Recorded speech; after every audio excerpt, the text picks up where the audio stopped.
Il y a quelques semaines, je me suis prêtée au jeu de l'interview pour répondre aux questions d'Aurélie, l'hôte du podcast Double Cosmos. C'est cette conversation que je vous propose de découvrir aujourd'hui. Vous le savez, mais depuis 6 ans, j'aime mettre en avant le travail d'autres podcasteurs et podcasteuses afin que nous puissions tous ensemble vous proposer du contenu et vous inviter à découvrir de nouvelles émissions. C'est dans cette optique que je vous propose d'écouter notre échange.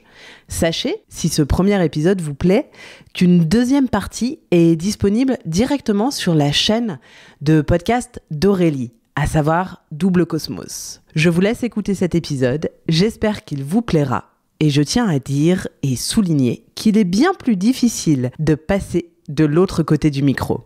Bonne écoute à vous.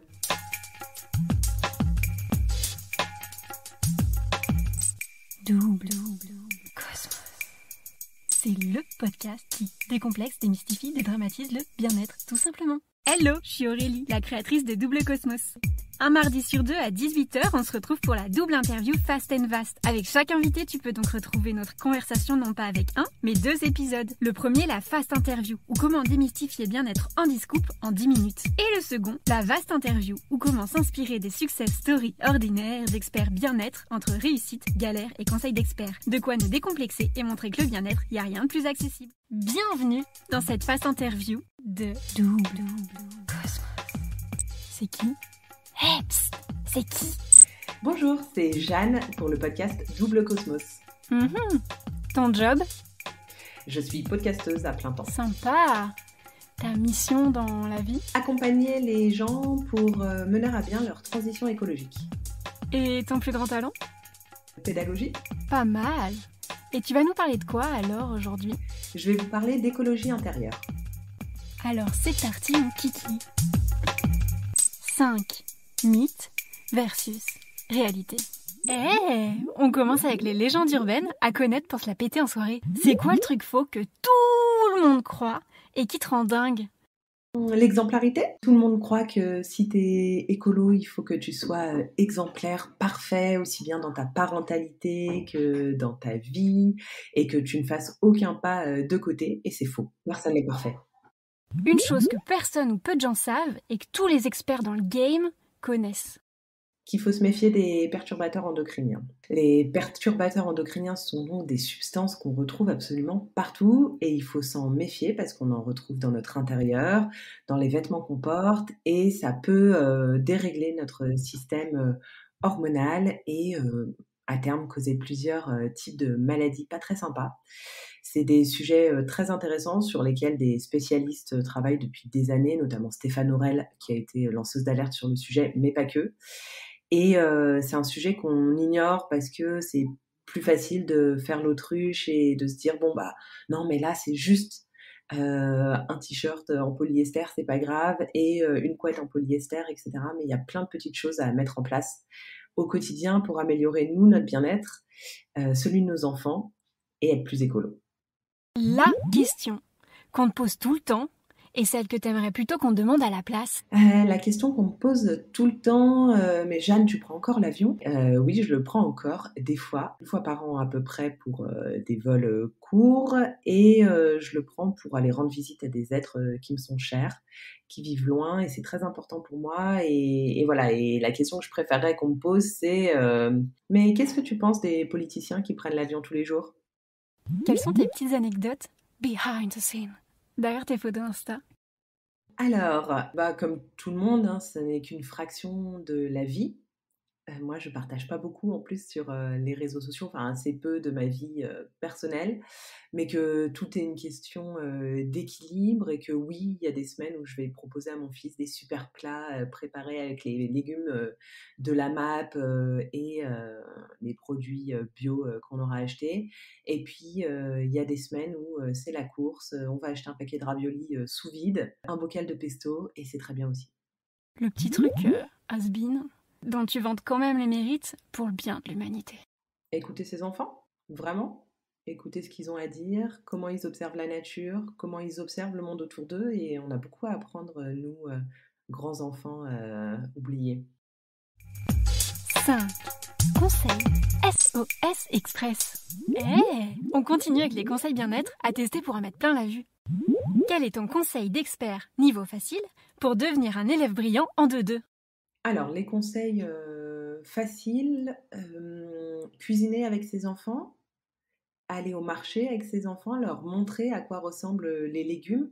Si possible, pratiquer la DME, donc la diversification alimentaire menée par l'enfant, qui permet quand même d'éveiller les enfants dès le plus jeune âge à la forme des légumes, aux textures. Et c'est très important, je pense que vraiment ça façonne aussi la façon dont on s'alimente par la suite. Mais après, ne pas se braquer. Moi, mon fils, il a 4 ans, il veut manger aucun légume à part des haricots verts.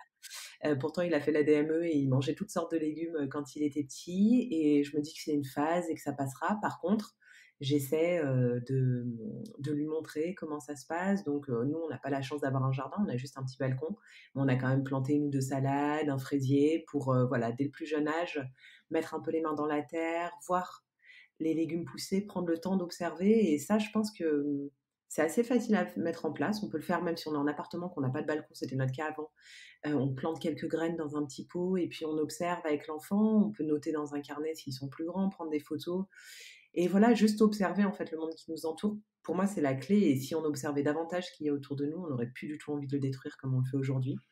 Donc voilà, je pense que ça mêle écologie et bien-être. Parce que si on est heureux dans l'écosystème dans lequel on a la chance de vivre et d'être accepté, ben, on est heureux in fine.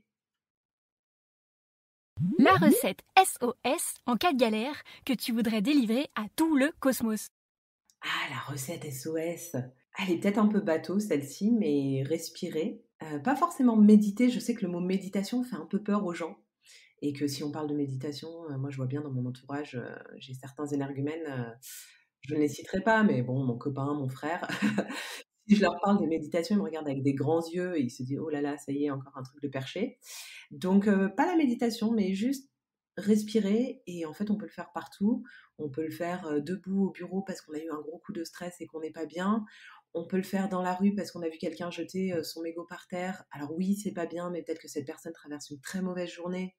Peut-être qu'il y a mille et une raisons pour lesquelles elle jette son mégot par terre qu'on ignore, donc c'est peut-être pas la peine non plus d'aller l'agresser. On peut aller le lui dire en disant: «Bah, vous savez, c'est pas super» et cetera, mais c'est pas la peine de crier sur les gens comme c'est parfois le cas et parfois on en a envie parce que, voilà, surtout quand on est pris, face à cette urgence climatique, en fait, tout nous semble insupportable, tu vois? Et le moindre comportement peut nous irriter, on est à fleur de peau parce qu'on sent l'urgence et elle est réelle. Mais voilà, prendre le temps de respirer, de se concentrer sur soi et ne pas hésiter à être un peu égoïste parfois. Alors, avec modération, attention, pas trop, mais juste de se protéger aussi et savoir dire, «Bah, là, c'est trop pour moi» et là, je parle pour toutes les personnes qui ont un fort attrait pour l'écologie, qui sont peut-être militantes, activistes. Il faut aussi savoir se mettre en retrait parce que, le burn-out, il existe et si on mêle ça à la parentalité, le burn-out parental existe aussi et quand on est un parent écolo, on a envie de tout faire bien et en fait, on s'épuise. On peut pas, avoir que des jouets de seconde main, chinés, en bois, machin, des fringues, éthiques, que des couches lavables, aucun biberon en plastique. Bah non, on peut pas avoir tout ça, pas tout le temps, c'est pas possible. Quand on a cassé 5 biberons en verre, bah, des fois un biberon en plastique, ça nous dépanne et on sait que c'est pas idéal, mais il faut aussi se laisser respirer parce que sinon et c'est le risque et moi je pense que vraiment à un moment, j'ai pu tomber là-dedans. En fait, après on est dans une culpabilité constante. Mais je fais pas assez pour mon fils, et puis, le monde, n'avance pas dans le bon sens et donc on stresse pour notre enfant et en fait, c'est le serpent qui se mord la queue et pour le coup, on n'a plus du tout, aucune écologie intérieure, on se ronge juste. Donc voilà et c'est pour ça que je dis prendre soin de soi, de sa famille, de son cocon. Ça me paraît super important. C'est pas toujours facile à mettre en place quand, on est très sensible à ces questions-là. On a une forte envie, en tout cas moi j'ai toujours eu cette forte envie de militer, de revendiquer et tout et puis j'ai compris que, bah, je pouvais pas le faire tout le temps et qu'il y avait des moments où j'avais moins d'énergie pour le faire et qu'il y avait d'autres façons de transmettre, d'autres façons d'expliquer et en fait savoir aussi, quelle est notre force, c'est super important. En tant que parent et en tant que militant écolo, dans les 2 cas. C'est quoi les 3 gestes concrets à adopter au quotidien pour être le boss du sujet? Alors, 3 gestes simples qu'on peut adopter. Acheter donc des légumes bio, ça c'est bon pour votre santé et celle de vos enfants et pour notre belle planète Terre qui nous accueille. Donc ça peut être une bonne astuce, bio ou locaux quoi. Plutôt locaux d'ailleurs. Je préfère un produit local qui n'est pas bio mais qui vient de 50 kilomètres de chez moi plutôt qu'une tomate bio qui a traversé la moitié du globe. On est d'accord? Donc voilà, avec raison, disons. Choisir des légumes de manière raisonnée. Privilégier le tourisme durable autant que faire se peut. Donc l'idée, c'est pas du tout de se blâmer si on voyage en avion et qu'on s'offre un voyage dont on rêve depuis très longtemps, mais par contre, essayer de réfléchir au quotidien, qu'est-ce que je peux mettre en place? Et parce que je suis persuadée que si on montre à nos enfants que le réflexe premier, c'est le train, et puis peut-être qu'après, on n'a pas le choix, on prendra autre chose, on prendra un avion parce qu'on n'a pas le choix, et ben voilà, mais le premier réflexe, c'est le train. Nous, l'année dernière, on est allé en Italie en train de nuit avec notre fils, on est allé en dessous de Naples pour les vacances de la Toussaint, et c'est un de ses meilleurs souvenirs. Il a 4 ans et il m'en parle toutes les semaines. Donc voilà, vraiment, pas avoir non plus cette appréhension de avec les enfants, ça va être compliqué. Bah non, avec les enfants, c'est pas plus compliqué en fait. Alors avec un nourrisson, etc., on s'entend, mais en fait, dès qu'ils ont 3-4 ans, c'est tout à fait possible de voyager. Ça demande de prendre sur soi en tant que parent, de prendre le temps de jouer avec eux, de prendre le temps de préparer ce voyage. Mais c'est pas plus compliqué. Et j'aime pas quand on me dit non, mais avec les enfants, tout est plus compliqué. Bah non, en fait, pas du tout. Pas du tout. Si on les observe, si on prend le temps d'être à leur rythme, c'est pas plus compliqué. Ça implique juste pour nous de ralentir un peu parfois ou de sortir des idées un peu préconçues qu'on peut avoir, tu vois. Donc ça, ce serait le deuxième conseil. Et le troisième, lire en famille, des ouvrages engagés. Il y a plein de belles choses pour les enfants, plein de jolis livres jeunesse qui véhiculent des messages différents, plus inclusifs aussi, donc aussi bien sur l'écologie, mais là, j'ouvre un peu le spectre, mais sur la nature, et puis même sur la société, en fait, accepter l'autre aussi, tu vois, l'homosexualité, d'autres représentations, et bien choisir les livres qu'on lit avec nos enfants. Je pense que c'est important parce que quand je vois comment le mien mémorise chaque page des livres, je me dis que si je suis pas en parfait accord avec les valeurs véhiculées par l'ouvrage, c'est peut-être pas super. Donc prendre le temps de les lire en amont et puis bien les choisir. Il y a plein de comptes Instagram super qui référencent des tonnes de bouquins. Et ça, je pense que ça peut être chouette. Et puis lire parce que c'est la vie. Donc, manger des légumes raisonnés, voyager autrement et bouquiner. Et enfin, le petit écart auquel on a largement le droit quand notre motivation se fait la malle. Alors, je l'ai un peu déjà dit, mais se lâcher la grappe, quoi. Hein. Désolée, il n'y a pas d'autre façon de le dire. Mais restez cool avec vous-même, indulgent envers vous-même. On fait tous de notre mieux et c'est déjà super. Et pensez à tout ce que vous avez mis en place au quotidien et puis un écart de temps en temps, c'est pas grave. Quoi ? Le pestacle, il est déjà fini ? Bah non. La conversation avec mon invité continue sur le prochain épisode. À très vite sur le podcast Double Cosmos pour découvrir ma success story ordinaire. Et oui, tu viens d'écouter la version fast de la double interview Fast and Vast. Mais tu peux retrouver mon invité pour sa success story ordinaire d'expert bien-être sur la Vast Interview. Si tu as aimé cet épisode, dis-le moi en commentaire ou avec 5 étoiles sur Apple Podcast ou Spotify. C'est le meilleur moyen de le faire connaître. Et si tu veux m'aider, partage cet épisode à 2-3 personnes autour de toi. Moi, ça m'aide énormément. Et peut-être que les épisodes les aideront aussi. Tu trouveras également sur le YouTube une farandole de vidéos pour comprendre l'Ayurveda en 1 minute si le sujet t'intéresse. Merci à tous pour votre écoute et rendez-vous un mardi sur 2 à 18h avec d'autres invités experts bien-être.